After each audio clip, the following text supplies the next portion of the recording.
Archbishop B.A. Idahosa said, if you do not blow your own trumpet, who will? So if it is your trumpet, you better blow it. And I want to give that advice to everyone who's in business. Find a way to blow your own trumpet. Today I'm going to blow my own trumpet. That's all this video is about. So if you don't like adverts, you can share this video with someone who does. Thank you.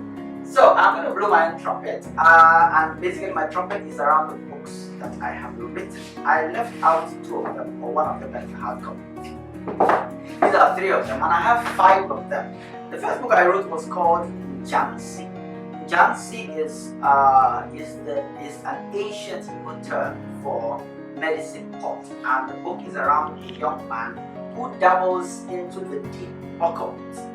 And because the background to his dabbling into the occult was basically his mother's involvement with a witch doctor when she was looking for a child in Ohafia, Nigeria. So that's the story around that. Eventually, he gets saved, but the journey to his salvation comes with a lot of effort on the part of his Aunt Maureen, who was praying for him, looking for him, seeking him out to help him. So that's what the story is about. So it's a redemption story, typically, and there are a lot of aspects of the occult that are highlighted in the book. I'm sorry, I forgot to bring it to this recording session. Alright, so the next one that came after that was this book. It's called Till Death. I wrote Till Death in the year 2015. In the year 2015, I was not married.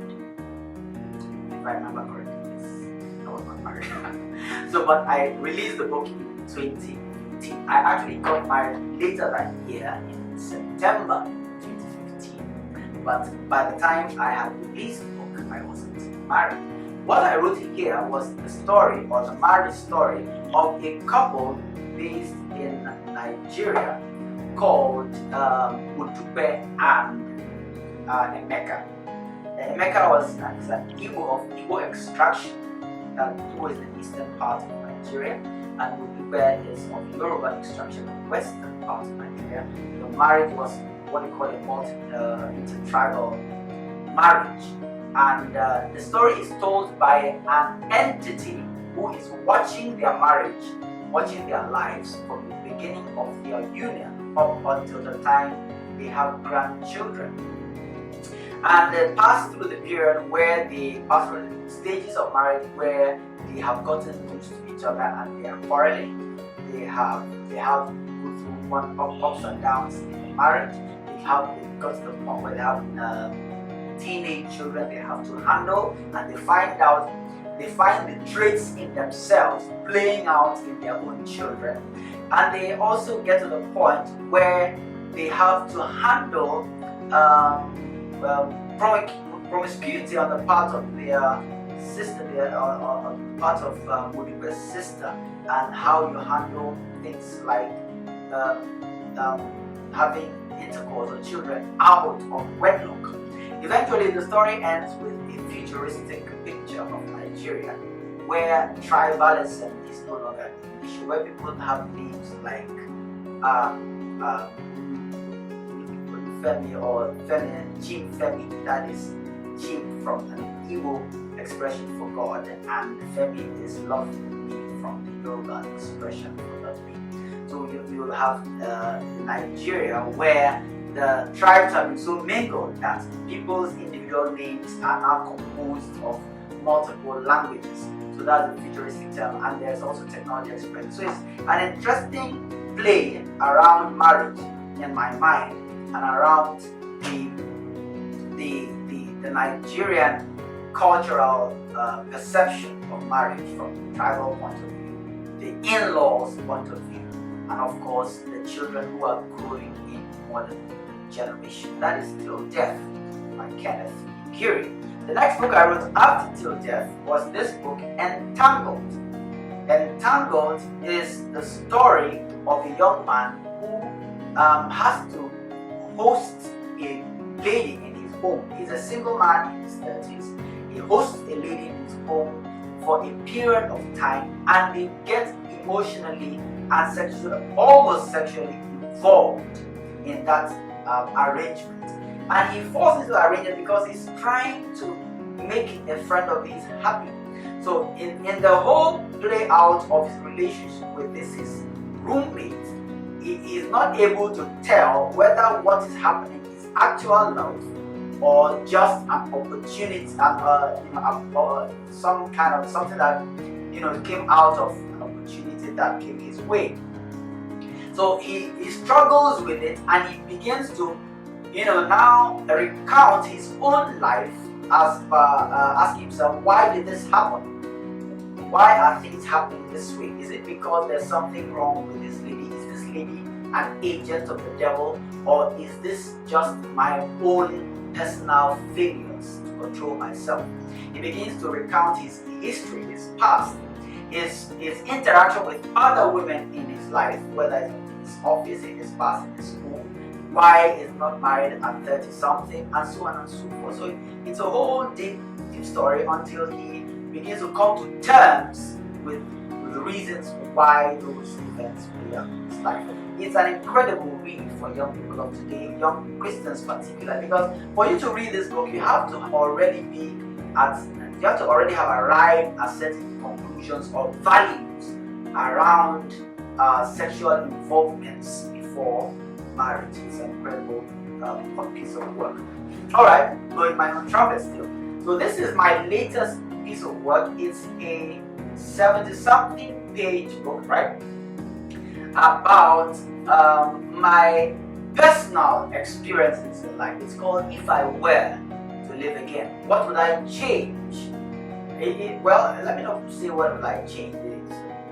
Probably there are some things about what I would change, but there are mostly things about what I would like young people to learn from, pockets of lessons from experiences within my book. It is the foreword. This is my first non-fiction book, and the foreword was written for me by Dr. Mrs. Gloria Jehan, very incredible writer herself and very incredible person, and I appreciate it for that. So this was written in 2019. Entangled was written in 2017, and this was written in 2019. These books are available through a variety of media, and I would like to mention some of them.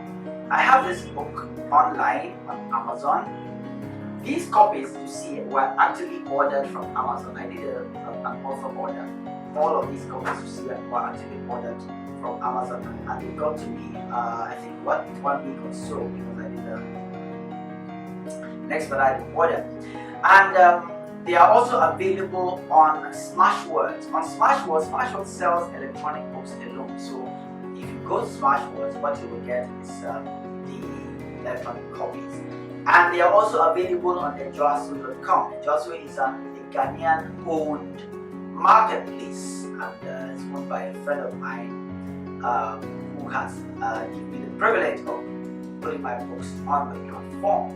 My books are also available on Jumia. I'm sure you know about Jumia, that last year went to the United Stock Exchange all the way from Nigeria, and I have my books there. My books are available on many online platforms. That happened because I first published my books through Author House. Author House puts my books on many online platforms. Smashwords also put my books on many online platforms. And then, of course, locally speaking, I have a few bookshops here who stock my books. You have Challenge Bookshop here in Accra. We have Citrus Bookshop, which is in East Legon, Accra. We have Vidya Bookshop, my good friend Emmanuel there, which is in Osu and Laboni in Accra. We have the final one I can remember now is Genesis Bookshops here at Circle, just before the bridge. So in so many ways you can get the book. You can also order the book on my Facebook page. I have a strong presence online for the purpose of sharing my thoughts with the world and marketing my books. I have a presence on Facebook as Kenneth Igiri.